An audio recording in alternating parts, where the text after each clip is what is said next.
বদর শব্দের অর্থ হচ্ছে পূর্ণিমার চাঁদ। বদর শব্দের অর্থ কি? পূর্ণিমার চাঁদ, আলোকিত ইত্যাদি।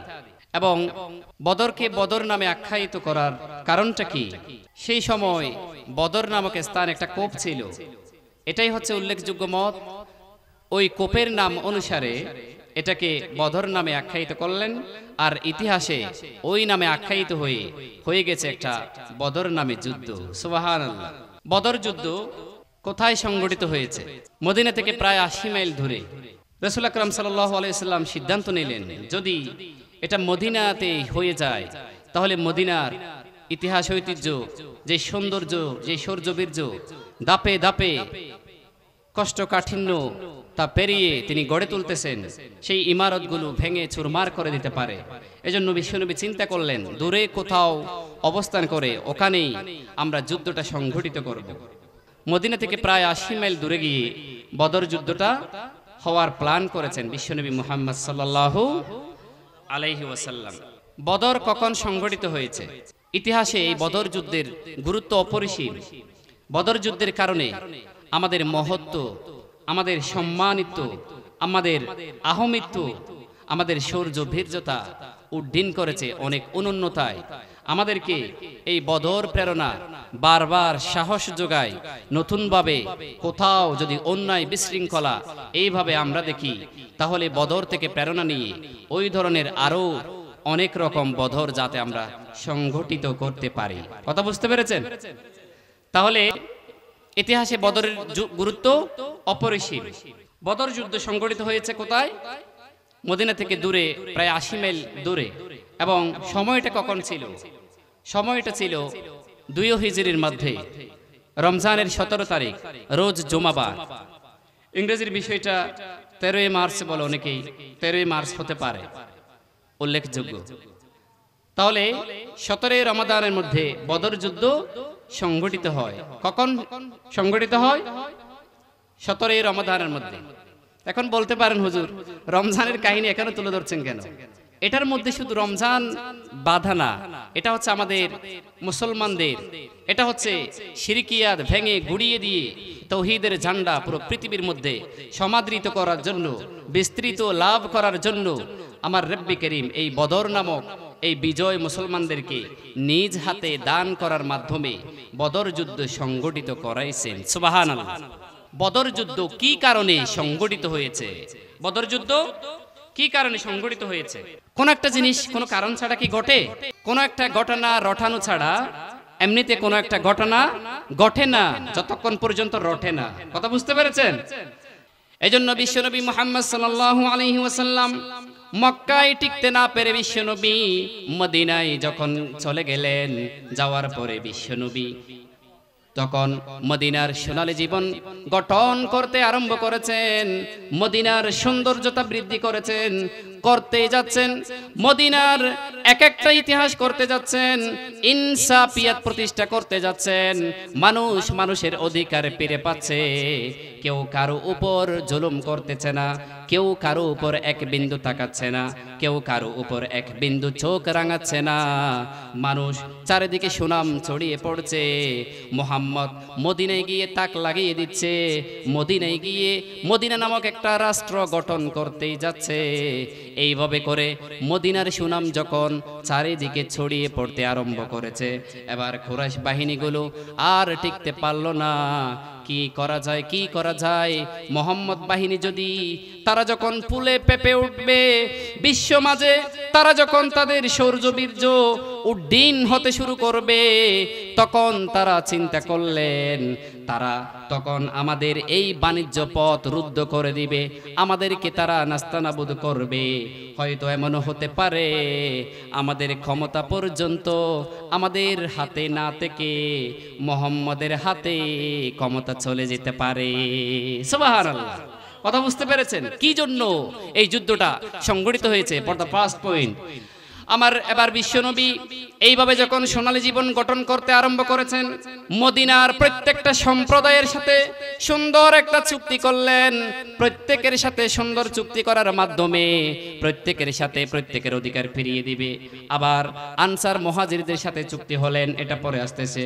বিশ্বনবী এই সোনালী জীবন গঠন করতে করতে আরম্ভ যখন করতেছেন, সৌন্দর্য যখন বৃদ্ধি পাচ্ছেন, বিশ্বনবীর এই সৌন্দর্য রাষ্ট্র বিনির্মাণের যেই দৃষ্টান্ত, এটা যখন আস্তে আস্তে সুনাম বয়ে ছড়িয়ে পড়ছে, তখন কুরাইশ বাহিনী চিন্তা করলেন এবার এই মদিনাকে কিভাবে ঠলানিতে নিয়ে নেওয়া যায়। তখন বিশ্বনবী এবার ওই যে সিরিয়া পর্যন্ত মদিনার আশেপাশে যত গোত্র ছিল প্রত্যেকটা গোত্রের সাথে চুক্তি করলেন, যাতে করে তারা তাদের ব্যবসা বাণিজ্য ভার পরিচালনা করতে পারে। যাতে করে, এটা প্রথম চুক্তি, দ্বিপক্ষীয় চুক্তি যখন করলেন, যাতে করে তারা তাদের বাণিজ্য কার্যভার তারা যাতে পরিচালনা করতে পারে। প্রথম পয়েন্টে তাদের সাথে চুক্তি করলেন সিরিয়া পর্যন্ত। এরপরে আবার তাদের সাথে চুক্তি করলেন, প্রথম তোমরা আমাদেরকে ব্যবসায়ী সহযোগিতা করবা, তোমরা আমাদেরকে এই পথ দিয়ে যখন আমাদের বাণিজ্য কাপালে যাবে আমাদেরকে সহযোগিতা করবা। এইভাবে করে এরপরে দ্বিতীয় নম্বর দফা দিলেন, তোমরা ওই যে মোহাম্মদের মদিনার প্রতি তোমরা আনুগত্য প্রকাশ করতে পারবে না, মদিনার প্রতি আনুগত্য প্রকাশ করতে পারবে না। আমাদের বাংলাদেশের মধ্যেও এক শ্রেণী কে চলে গেছে, চলে মলে এই বাংলাদেশকে লুটে পুটে খেয়েছে এবং তাদের টার্গেট ছিল হিন্দুত্ববাদীর সাথে আপোষ করে মুসলমানদেরকেও, একদিকে তারাও ক্ষমতায়ও থাকবে, আরেকদিকে আমাদের ঈমানকেও হনন করবে। আসলে চোরের মন পুলিশ পুলিশ, ঠিক কি না? এরপরে আমার বিশ্বনবী, এরপরে কুরাইশ বাহিনী এই দ্বিপক্ষীয় চুক্তি করার পরেও ক্ষান্ত হয়নি। না না, এইভাবে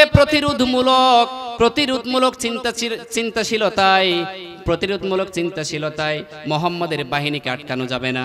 এরপরে কুরাইশ বাহিনী চিন্তা করলেন পুরো মদিনাকে ভেঙে চূর্ণ করে কিভাবে নিষ্ক্রিয় করা যায়, সেই চিন্তাটা দ্বিতীয় তৃতীয় পয়েন্টে তারা মাথায় আনলেন। নাউজুবিল্লাহ। মদিনাকে কিভাবে টলানিতে যায়, এই সুন্দর সমাজ, সুন্দর রাষ্ট্র ব্যবস্থা আস্তে আস্তে যখন বিশ্বনবী গঠন করতে আরম্ভ করেছেন, ওইটাকে সহ্য করতে না পারে কুরাইশ বাহিনী এবার চিন্তা করলেন, একদিকে দ্বিপক্ষীয় চুক্তি করলেন, এরপরে আবার না না এই চুক্তি কাজ হবে না, তাদেরকে প্রতিরোধমূলক ব্যবস্থা দিয়ে তাদেরকে আটকানো যাবে না, তাদেরকে আটকানো হতে হলে তাদেরকে পুরো গোড়াম ফুক্তন শুদ্ধ নিষ্ক্রিয় করতে হবে, তাদেরকে ওখান থেকে উৎখাত করতে হবে। আর ওইদিকে বিশ্বনবী আবার চিন্তায় পড়ে গেলেন। সামান্য মুসলিম বাহিনী নিয়ে বিশ্বনবী আল্লাহর প্রিয় হাবিব সাল্লাল্লাহু আলাইহি ওয়াসাল্লাম কি করবেন উপায়ের তো না পেয়ে বিশ্বনবী এবার চিন্তায় পড়ে গেলেন। অথচ সামান্য মুসলিম সম্প্রদায় আস্তে আস্তে গঠন হচ্ছে, একেবারে যদি তাদেরকে সেখান থেকে তাড়িয়ে দেয়া হয় তাহলে বিশ্বনবী এবং তখনকার মুসলমানদের স্থান হবে বেদুইন যাযাবর, ওদের নিয়েই ওদের মতো করে পথ বেছে নিয়ে ছাড়া মুসলমানদের আর দ্বিতীয় কোনো পথ থাকবে না। কথা বুঝতে পেরেছেন? ওখান থেকে যদি তাড়িয়ে দেয়া হয়, একদিকে মক্কা থেকে তাড়িয়ে দিয়েছে, যদি মদিনা থেকেও তাড়িয়ে দেয়া হয় তাহলে মরুর দুদু বালুচরে তাদের স্থান হবে বেদুইন যাযাবর, খোলা আকাশের নিচে যেইভাবে বসবাস করে তাদের আত্মমর্যাদা বলতে আর কিছু থাকবে না। এবার আরেকদিকে বিশ্বনবী চিন্তা করলেন, ইসলামের আলো নিষ্প্রভ হতে পারে মরুর ঝঞ্ঝার বাতাসে। বিশ্বনবী বললেন তা হতে দেবে না। অবিশ্বাস এবং জাহেলিয়াতের কাছে জাহেলিয়াত গ্রাস করে নেবে ইসলামের দীপ্য আলোক শিখাকে। বিশ্বনবী এবার কঠিন পন্থা চিন্তা করলেন। কুরাইশরা যেইভাবে শক্তি প্রদর্শনের মাধ্যমে মদিনাবাসীকে নাস্তানাবুদ করার জন্য প্ল্যান করলেন, বিশ্বনবীও এবার চিন্তা করলেন শক্তি প্রদর্শনের উদ্যত ছাড়া তাদেরকে কখনো নাস্তানাবুদ করা যাবে না। সুবহানাল্লাহ। কথা বুঝতে পেরেছেন?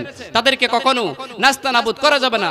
আমার রব্বি করিম বললেন ওয়াকাতিলু ফি সাবিলিল্লাহিল্লাযীনা ইউকাতিলুনাকুম ওয়ালা তা'তাদু ইন্নাল্লাহা লা ইউহিব্বুল মু'তাদিন। জোরে বলুন আল্লাহু আকবার। রব্বুল আলামিন বলেন তোমাদেরকে তোমরাও আল্লাহর পথে জিহাদ করো, তোমরা আল্লাহর পথে সংগ্রাম করো, তোমরা তোমাদের অধিকার আদায়ে তোমরা আল্লাহর পথে সংগ্রাম করো, জিহাদ করো। কখন? যখন তোমাদেরকে ঘর থেকে তাড়িয়ে দিবে, তোমাদের আসবাবপত্রগুলো কেড়ে নিবে, তোমাদেরকে তোমাদের জায়গা থেকে তাড়িয়ে দিবে, তোমাদের অধিকার হনন করবে, তোমাদের কৃষি জমিগুলো ধ্বংস করে দিবে, তোমাদের গবাদি পশু পাখিগুলো তারা কেড়ে নিয়ে যাবে। তখন তোমরাও টিট ফর ট্যাট যেমন তোমাদের সাথে করবে তেমনও তোমরা তাদের সাথে করবা। সুবহানাল্লাহ। আবার রব্ব কারীম এখানে যখন ইনস্ট্রাকশনটা দিলেন লা তা'তাদু, যখন তোমরা তাদের সাথে যুদ্ধে লড়তে যাবা, যখন তোমরা যুদ্ধে অংশগ্রহণ করবা, ইন্নাল্লাহা লা ইউহিব্বুল মু'তাদিন, রব্বে কারীম বললেন সীমা লঙ্ঘন করিও না, অন্যায়ভাবে শিশুদেরকে হত্যা করিও না, অন্যায়ভাবে ওখানে নারীরা থাকবে তাদেরকে আক্রমণ করতে পারবে না, অন্যায়ভাবে তাদের কৃষি জমিগুলো ধ্বংস করতে পারবে না। আবার বললেন তাদের ধর্মের যে পাদ্রী আছে তারা বাঘ বাটুয়ারা করে বাঘ করে খেয়ে ফেলেছে, তাদেরকে এক টুকি কোনো কাটাকুটিও দেননি। এজন্য বিশ্বনবী এই চিন্তাটা করলেন, ওখান থেকেই রব্বে কারীমের যেই নির্দেশনা ওই নির্দেশ অনুযায়ী তাদেরকে প্রতিহত করার মাধ্যম হচ্ছে তাদের অধিকার আদায় করা। সুবহানাল্লাহ। কাউকে অন্যায় করে নয়, বরং অধিকার আদায়ের জন্য তাদের বাণিজ্য কাফেলাগুলো কি করতেছে? আক্রমণ করতেছে। এবার বাণিজ্য কাফেলাগুলো যখনই যতবার যায় ততবার শুধু বিজয় নিয়ে আসে, ততবার শুধু গৌরবান্বিত করে, ততবার শুধু বিশ্বনবীর কাছে ফলপ্রসূত নিয়ে আসে। আর ওইদিকে কুরাইশ বাহিনীগুলো দুর্বল হতে শুরু করে। এটা কেমন কথা? দুর্বলহীন একটা ছোট্ট দল, তাদের মাঝে শক্তি সাহস বুদ্ধিমত্তার সেনা দল কিভাবে তৈরি হয়, এরা এইভাবে চিন্তায় পড়ে যাচ্ছেন এটা কেমন করে হয়। আর ওই দলের লিডার নাকি স্বয়ং নবী মুহাম্মদ সাল্লাল্লাহু আলাইহি ওয়াসাল্লাম। সুবহানাল্লাহ। এবার আসেন ওই পথটা হচ্ছে বিশ্বনবী নিজেই জানে তাদেরকে যদি অর্থনৈতিক কর্মকাণ্ডে দুর্বল করা যায়, কি করা যায়? দুর্বল করা যায়, তাহলে তারা মুসলমানদের কাছে পরাস্ত হতে আপোষ করতে বাধ্য হবে। এবং তাদের দুর্বল পয়েন্টগুলো বিশ্বনবী মুহাম্মদ সাল্লাল্লাহু আলাইহি ওয়াসাল্লাম জানতেন। বিশ্বনবী জানতেন, কারণ ওই পথটা হচ্ছে বদরের পাশ দিয়ে মদিনার পাশ দিয়ে করে ওই পথটা অতিক্রম করেছিল। আরবীয়রা ওই পথ দিয়ে শত শত বছর ধরে ওই পথটা ছিল সহজ মসৃণ, ওই পথ দিয়ে যুদ্ধ করতে তাদের জন্য একেবারে সহজ। যেখান থেকে তারা দামেস্ক জেরুজালেম হয়ে পুরো বিশ্ব বাণিজ্য তারা পরিচালনা করত। এখান থেকে তারা বিশ্ব বাণিজ্যের সাথে যুদ্ধ, তাদের বাণিজ্য কাফেলার মাধ্যমে আমদানি রপ্তানি এই রুট দিয়ে করত। এখন মদিনা তাদের ওই রোডের পাশ দিয়ে হওয়াতে তাদের জন্য এটা বড় দুর্বল, তাদের জন্য এটা কি বড় দুর্বল। এবার বিশ্বনবী চিন্তা করলেন তাদেরকে যদি এটা আঘাত করা যায়, এরপরে কারণ বিশ্বনবীর টার্গেট এবং মিশন হচ্ছে আল্লাহর জমিনে আল্লাহর দ্বীনকে সর্ব অবস্থায় সব জায়গায় সমাদৃত করে দেয়া, বিস্তৃত লাভ করে দেয়া। বিশ্বনবী শুধু মদিনার ভিতর ইসলাম প্রচার করার জন্য আসেননি, কারণ আমার রব্বে কারীম বিশ্বনবীকে পুরো জগতের জন্য প্রেরণ করেছেন। সুবহানাল্লাহ। পুরো জগতের জন্য ইসলামের অমীয় বাণী প্রসার করার জন্য আমার রব্বে কারীম প্রেরণ করেছেন। কথা বুঝতে পেরেছেন? আমার ধারাবাহিকতা বোঝা যাচ্ছে? মুরব্বীরা বোঝা যাচ্ছে? এরপরে এবার বাণিজ্য কাফেলা তাদেরকে যখন আটকানোর পায়তারা শুরু করলেন, এরপরে এবার মুসলমান আর নাই, মদিনা থেকে মক্কা থেকে যখন হয়ে গেছে 1 বছর আসার পরে কত রকম মারামারি জুলুম অত্যাচার কলহ সহ্য করেছে। বিশ্বনবী বললেন না না আর সহ্য করা যায় না। মুসলমানরা এমন এমন নমনীয়তা এমন কোমল ছিল, মুসলমানদেরকে যখন চাবুকের বাড়ি মারা হতো তারা প্রত্যুত্তরে মুসলমানরা আঘাত করতো না, এমন মুসলমান। অথচ আজকে এই মুসলমানরা এত বেশি পাওয়ারফুল হয়ে গেছে, তাদের তলোয়ারটা যেন স্ফুলিঙ্গের নিয়ে কথা বলছে। আর সৈন্য সাহস মুসলমানরা এমন ভাবে গর্জে উঠেছে। অথচ যেই মুসলমানদের শরীরের রক্তগুলো তপ্ত মরুর ভূমির সাথে সাংঘর্ষিক হয়ে সোনালী বালি পর্যন্ত রক্তে রঞ্জিন হয়ে যেত, আর ওই মুসলমানদের সোনালী বালির তাদের পদদলিত হয়ে আজকে যেন কম্পনে প্রকম্পিত করবে। আল্লাহু আকবার। এরপরে আমার রব্বে করিম এবার তাদেরকে নির্দেশ দিলেন, ওয়াকাতিলু ফি সাবিলিল্লাহিল্লাযীনা ইউকাতিলুনাকুম ওয়ালা তা'তাদু ইন্নাল্লাহা লা ইউহিব্বুল মু'তাদিন। তোমরা আল্লাহর পথে জিহাদ করো, তোমরা আল্লাহর পথে সংগ্রাম করো, তোমরাও তাদেরকে হত্যা করো যারাই তোমাদেরকে হত্যা করবে। খবরদার তোমরা সীমা লঙ্ঘন করিও না, কারণ আমার রব্বে করিম সীমা লঙ্ঘনকারীকে পছন্দ করেন না। সুবহানাল্লাহ। কথা বুঝতে পেরেছেন? তাহলে এবার যুদ্ধ কি কারণে সংঘটিত হয়েছে এটাই আমরা বুঝতে পেরেছি তো আলহামদুলিল্লাহ। কি কারণে, কারণগুলো আমি উল্লেখ করেছি। এরপরে আবার বিশ্বনবী কি কারণে যুদ্ধ সংঘটিত হয়ে গেছে এটা বললাম। এরপরে বিশ্বনবী এবার আল্লাহর নামে রওনা হয়ে গেলেন প্রতিদিনের ন্যায়। এবার আবু সুফিয়ান বাহিনীর বড় একটা বাণিজ্য কাফেলা আসতেছে, ওটাকে আটকানোর জন্য বিশ্বনবী প্রতিদিন যেইভাবে অভিযান পরিচালনা করে, প্রতিদিন যেইভাবে সাহাবায়ে কেরামদেরকে ছোট ছোট দল প্রেরণ করে বিশ্বনবী ওইভাবে গেলেন। কারণ এখানে যে বড় সড় একটা বদর নামক যুদ্ধের সম্মুখীন হতে হবে বিশ্বনবী নিজেও জানতেন না। সুবহানাল্লাহ। এই কাফেলার মধ্য দিয়ে যে এত বড় একটা যুদ্ধের সম্মুখীন হতে হবে এটা স্বয়ং বিশ্বনবী নিজেও জানতেন না, কখন কি ঘটে যায়। এবার বিশ্বনবী রওনা হয়ে গেলেন। রওনা হয়ে যাওয়ার পরে যাইতে যাইতে রওয়াহা নামক স্থানে যখন গেলেন, বিশ্বনবীর দলের সাথে 3টা পতাকা ছিল। একটা পতাকা ছিল সাদা রঙের, ওই পতাকাটা ছিল ওমর ইবনে আসআব রাদিয়াল্লাহু তাআলা আনহুর কাছে। আর 2টা পতাকা ছিল কালো রঙের, একটা ছিল উকবা নামক কালো পতাকা, ওইটা ছিল আলী রাদিয়াল্লাহু তাআলা আনহুর কাছে। আর দ্বিতীয়টা ছিল হুবাব ইবনে মুনজির রাদিয়াল্লাহু তাআলা আনহুর কাছে। এইভাবে করে বিশ্বনবী যাইতে আরম্ভ করলেন। আর অশ্বারোহী 2টা মাত্র ঘোড়া ছিল। মুসলমানদের ঘোড়া ছিল কয়টা? 2টা। অশ্বারোহী ছিল মাত্র 2 জন। বিশ্বনবী জুবাইর ইবনে আওয়াম রাদিয়াল্লাহু তাআলা আনহুর কাছে একটা ছিল, মিকদাদ ইবনে আসওয়াদ রাদিয়াল্লাহু তাআলা আনহুর কাছে একটা ছিল। এইভাবে করে বিশ্বনবী যাইতে লাগলেন। 12ই রমাদান থেকে বিশ্বনবী শুরু করলেন। যাওয়ার পরে বীর সুকাইয়া নামক স্থানে যখন গেলেন, আর বিশ্বনবী আবি ওয়াক্কাস নামক সাহাবায়ে কেরামকে বিশ্বনবী বললেন, এখানে আমার সৈন্য সাথী কয়জন এসেছে একটু গুনে গুনে দেখো, যে আমি যেই কাফেলা নিয়ে আবু সুফিয়ান বাহিনীকে আটকাবো, আবু সুফিয়ান বাহিনীকে আটকিয়ে ফেলবো, এই সৈনিকদের মধ্যে কয়জন আছে, কয়জন আনসার, কয়জন মুহাজির। টোটাল মিলিয়ে যখন 300 অতিক্রম করেছে, বিশ্বনবী খুশি হয়ে বললেন, এটা হচ্ছে বিজয়ের লক্ষণ। এটা কিসের লক্ষণ? বিজয়ের লক্ষণ। এবার বিশ্বনবী যাইতে শুরু করলেন। আবার অশ্বারোহী ছিল, ওট ছিল 70টা। ওট ছিল কয়টা? 70টা ওটকে 3 জন করে, 3 জনকে একটা ওট এইভাবে করে ভাগ করে দিলেন। স্বয়ং বিশ্বনবী নিজেও ওইভাবে করে ওই দলে অংশগ্রহণ করলেন।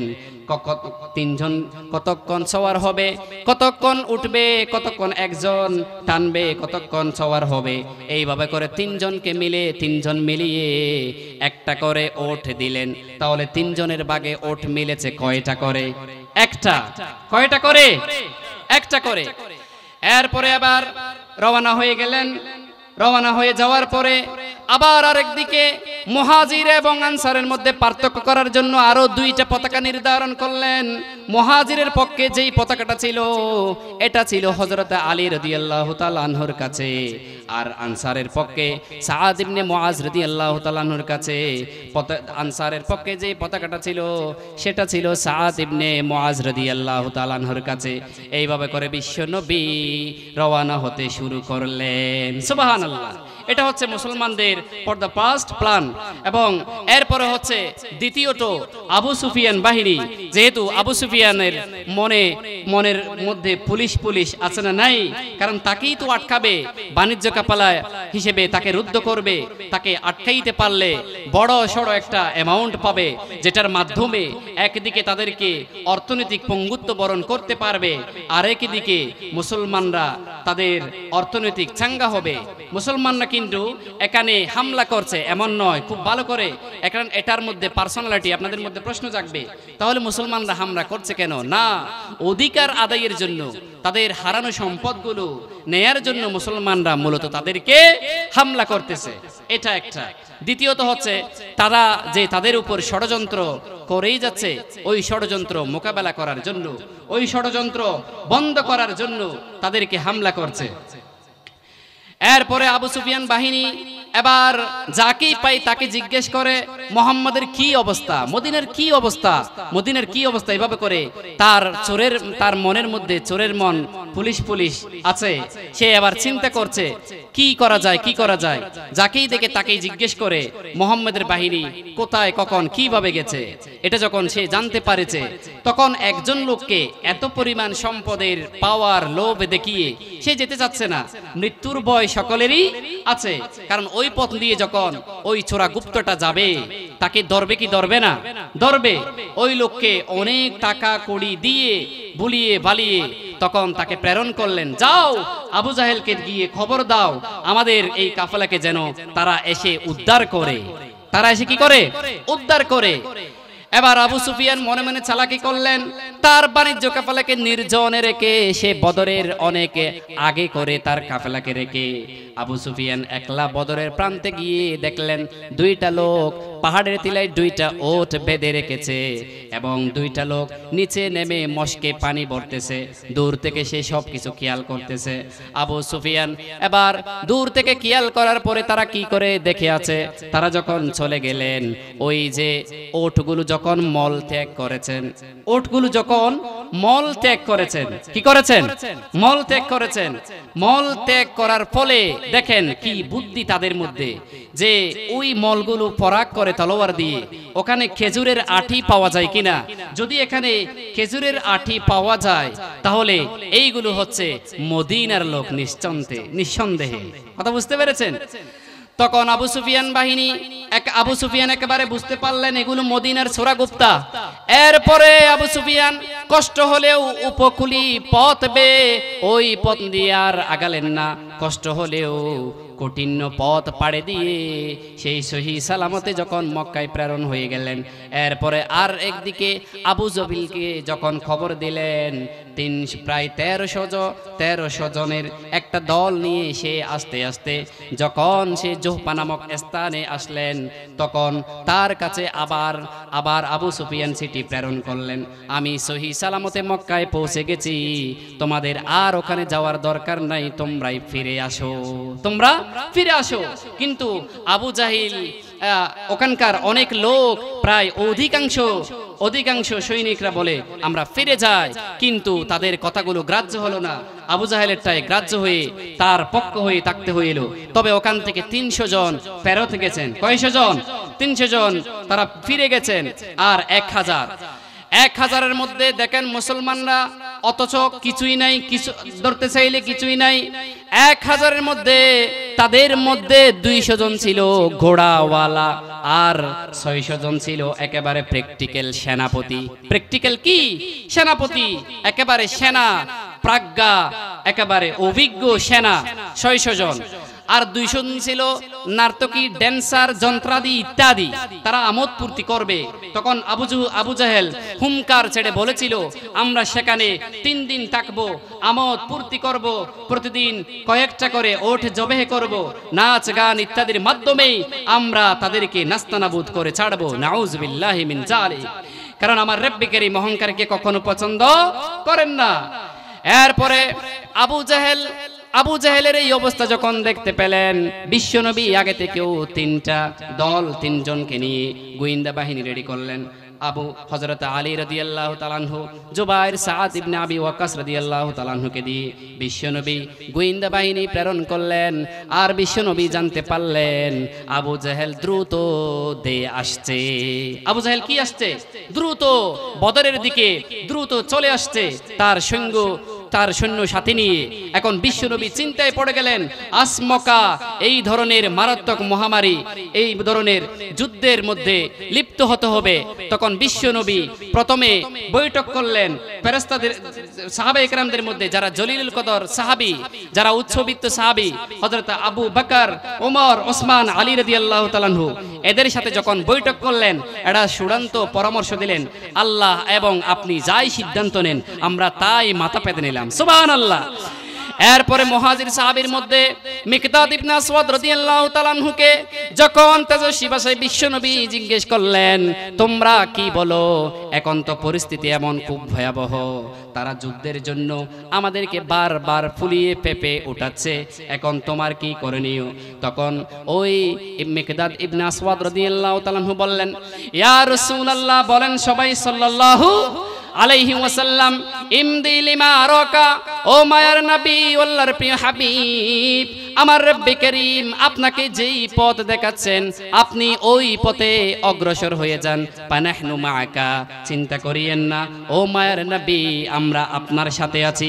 ওয়াল্লাহু, তারা শপথ করে বললেন, ওয়াল্লাহু লা নাকুলু লাকা কামা ক্বালাত বানু ইসরাঈল লিমূসা, ও মায়ার নবী, বনি ইসরাইলের লোকেরা যেইভাবে মূসা আলাইহিস সালামকে বলেছিলেন আপনি এবং আপনার রব যুদ্ধ করেন, জিহাদ করেন, আমরা এখানে বসে থাকব, ও মায়ার নবী, খোদার কসম আমরা কখনো সেটা বলবো না। সুবহানাল্লাহ। এরপরে রব্বে কারীম বললেন, ইযহাব আনতা ওয়া রাব্বুকা ফাকাতিলা ইন্না হাহুনা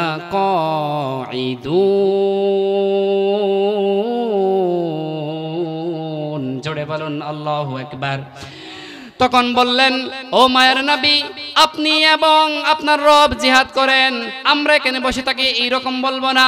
তখন তিনি বললেন, ইয়া রাসূলুল্লাহ, সবাই বলেন সাল্লাল্লাহু আলাইহি ওয়াসাল্লাম, ইযহাব আনতা ওয়া রাব্বুকা ফাকাতিলা ইন্না মাআকুমা মুকাতিলুন, আপনি এবং আপনার রব জিহাদ করেন, সংগ্রাম করুন ইসলাম প্রতিষ্ঠায়, ন্যায় ইনসাফ প্রতিষ্ঠায়, সত্য মিথ্যা পার্থক্য নির্ধারণ করার জন্য জিহাদ করুন, আপনি এবং আপনার রব সংগ্রাম করুন, আমরাও আপনার সাথে সংগ্রাম করব, সাহায্য সহযোগিতা করব।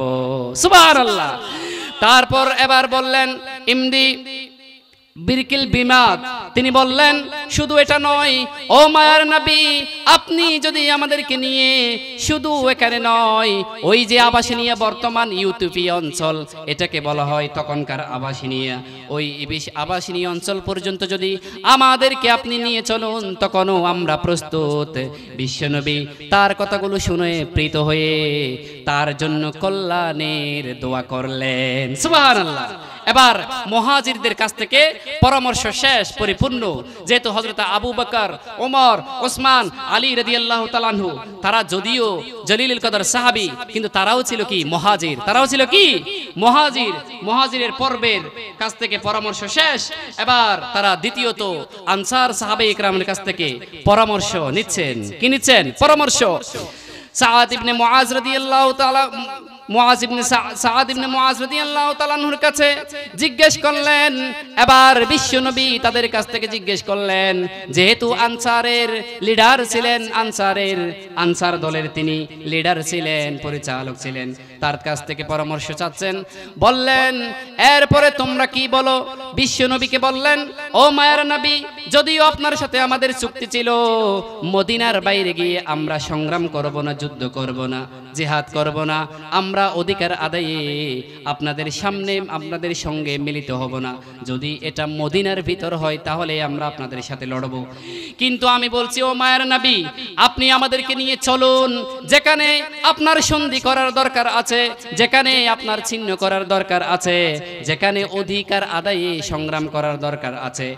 এরপরে তারা বললেন, ওয়াল্লাহ, তিনি বললেন, আল্লাহর শপথ করে বলছি, লাইন ইস্তাআরাতা বিনা হাযাল বাহর, ও মায়ার নবী, যদি আপনি আমাদেরকে নিয়ে সংগ্রাম, যদি আপনি আমাদেরকে নিয়ে সাগরের মধ্যেও যদি ঝাঁপিয়ে পড়েন, ফাহুস্তাহু লাহুসনাহু মাকা, ও মায়ার নবী, আমরা আপনার সঙ্গে সাগরের মধ্যে ঝাঁপ দিয়ে দেব।